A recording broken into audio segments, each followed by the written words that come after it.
Today I would like to continue.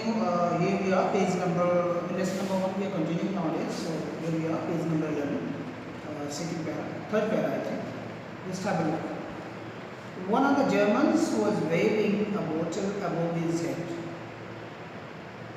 It's Christmas Day, Tommy. We have snaps, we have sauces. We meet you. Yes, by this time there were dozens of them walking towards us across no man's land, and not a rifle with beam in. So now what do we understand? That the army personnel from the German army, they are there to celebrate Christmas with these Britishers. They do not want to fight on that day. Right? Are you getting me? There was yes. And along with them, they have brought snaps. Snaps is a kind of a wine. It's a liquor. Alcohol. And they also, brought some sauces. Yes, In meat. Hindi, it is known as Meat. the minced pieces of a particular meat, maybe pork, maybe beef, and then they make something in a very thin shape. That is known as, in Hindi, it is known as kebab. So they brought with them snaps and sauces, and they came and they said that they want to meet with these Britishers, with those Britishers. And by this time there were dozens of them, and slowly there were so many soldiers who came up there in that no man's land. Mind you that they are there in the no man's land. Actually, as I told you yesterday, that the no man's land is no man's. Yes. That is of nobody's. That is of everybody's. Anybody can go from both the countries. Anybody can come in that particular area that is known as no man's land. So there they started celebrating this festivity. What was the festival? That was Christmas. So little Private Morris was the first up. Somebody from that army, from the German army, and then there was no stopping them. I mean, people start, come on, and he just came up and he shouted, "Come on, boys, what are we waiting for? Don't wait for anybody, come and join and celebrate, let's celebrate Christmas," and all that. Then all the other personals, army personnel started, all other soldiers started coming up to us, into that no man's land area. And on the other hand, if you talk about Jim Macpherson, he was there in an army, he was in the British army, so he was also waiting there. I think he was the chief of that army, most probably. So he says, I was the officer. Now, we are being introduced with this man that he was the officer of that British army. So he also went there, and he says, I should have stopped them there and then. He says he would have stopped them not to go there. Don't trust them. They may cheat us. They may, they may start fighting once again. Come nearby and They can dodge. They can cheat us. So he was of this opinion. This officer was of this opinion that he wanted to stop his army men.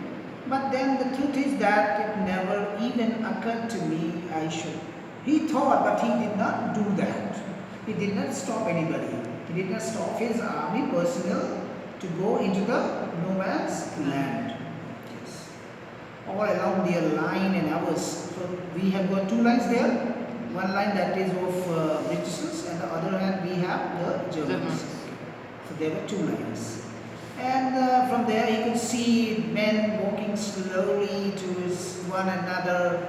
They were meeting with each other. They were wearing grey coats. The soldiers from German army, they were wearing grey coats. On the other hand, we have khaki coats as far as Britishers were concerned. So they were starting to meet, to greet each other. Everybody was in the mood of Christmas. They were all celebrating Christmas Day in that no man's land. And he says, Jim Macpherson says, don't forget that this is the letter which is being written to his wife, Connie. The writer of this letter. Who is the writer of this letter? Jim Macpherson. He is trying to describe the total picture of celebrating Christmas in no man's land to his wife, holy. And he says, I was one of them, I was part of this. He was also a part of this. That means he He's also celebrating. joined. Yes, he also celebrated. Yes, he was there to celebrate. In the middle of the war, we were making peace. This is wonderful. In the middle of war, everybody was trying to make peace for some time because of Christmas. There was no war on that day. Why they do not make peace all the time? So what is the No, reason? but the question is that because they are fighting from the beginning, so there was no chance of making compromises. But then, because they were Christians and this was the biggest festival as far as Christians are concerned, so they both wanted to celebrate anyhow. So they thought, let us not fight for the day and let us enjoy the party of Christmas. So they were in that mood actually. So they were trying to, writer says, he is trying to describe his wife that at least we were trying to make some peace. Though we were at war. हम लोग झगड़े पे थे मगर उस दिन सोचा कि चलो एक दिन के लिए ही शांति बनाई जाए.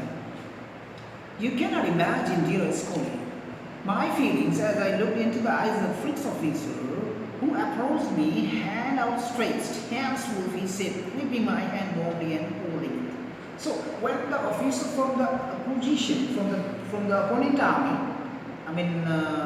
his name was Hans Wolf, the officer from that army, from the German army, he came forward. He took his hand outstretched, and he was gripping Jim's hand warmly.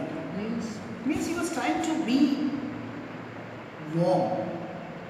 He was trying to welcome this officer because he wanted to show that yes, he is really celebrating Christmas, and this is not going to be a cheating or something like that. That means he wanted to prove it that yes, today there will be no war. Today we will maintain peace. In order to maintain that, in order to prove it, he was holding his hand warmly. When you hold somebody's hand with warmth, that means you are showing total loyalty to that person. And Englishmen or the Westerners used to shake hand. Whenever they meet, they do not do like this. No? They always shake hand. That is their culture actually. I am from Düsseldorf. He introduced himself. He बताता है कि वो कहाँ से आया है. And he also plays cello in the orchestra. Orchestra is a group of, it's a band. It's a band of musicians. Orchestra means a band of musicians where we have all sorts of musicians like a guitarist also, a pianist also. We have the drummers. Everybody is there in that orchestra. In total, orchestra is a group of people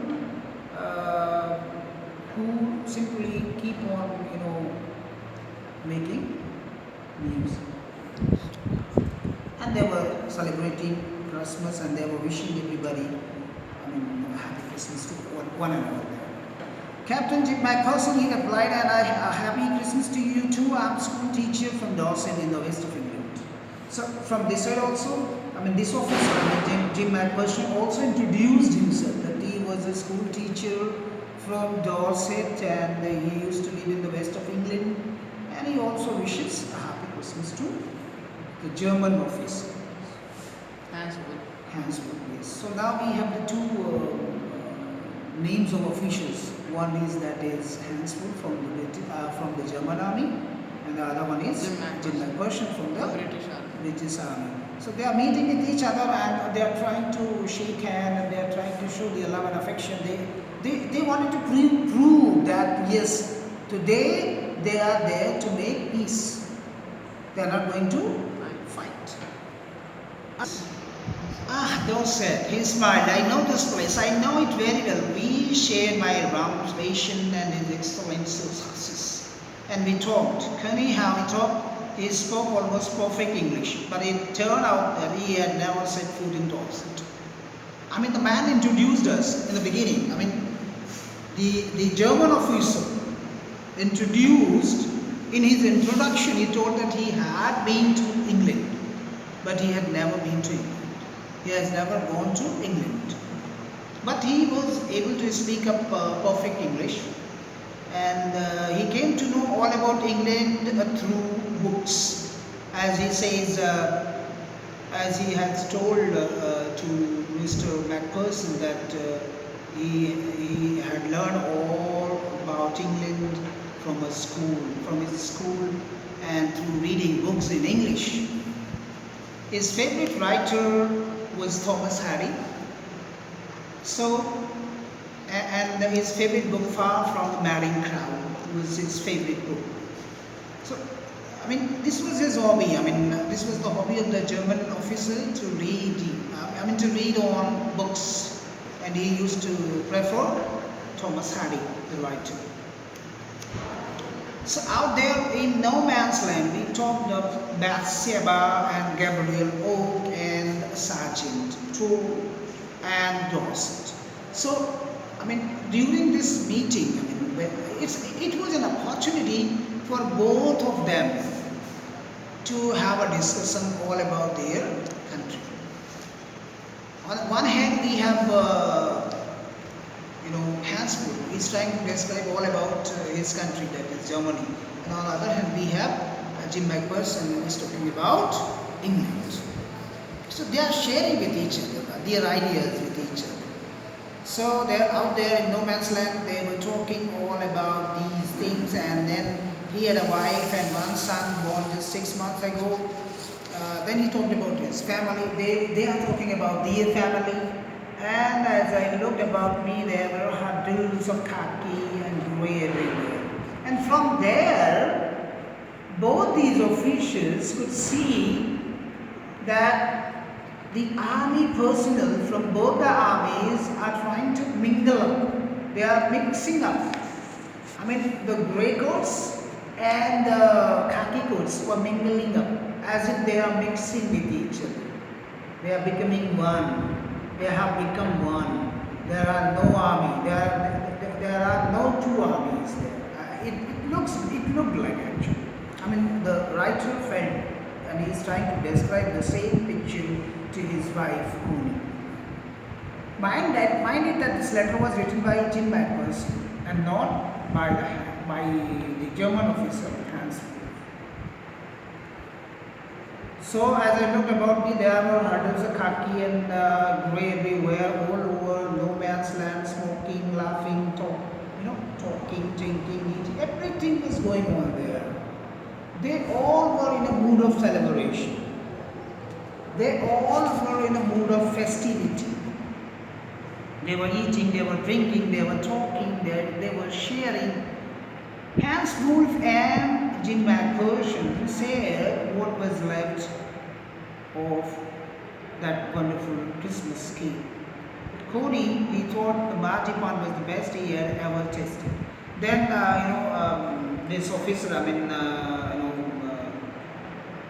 Jim Macpherson offered a particular cake made of marzipan. Marzipan is a kind of a sweet. It's a covering of sweet on a particular cake that is known as marzipan. So he thought the marzipan, and when he tasted, when the German officer tasted that particular cake, he was impressed. And he told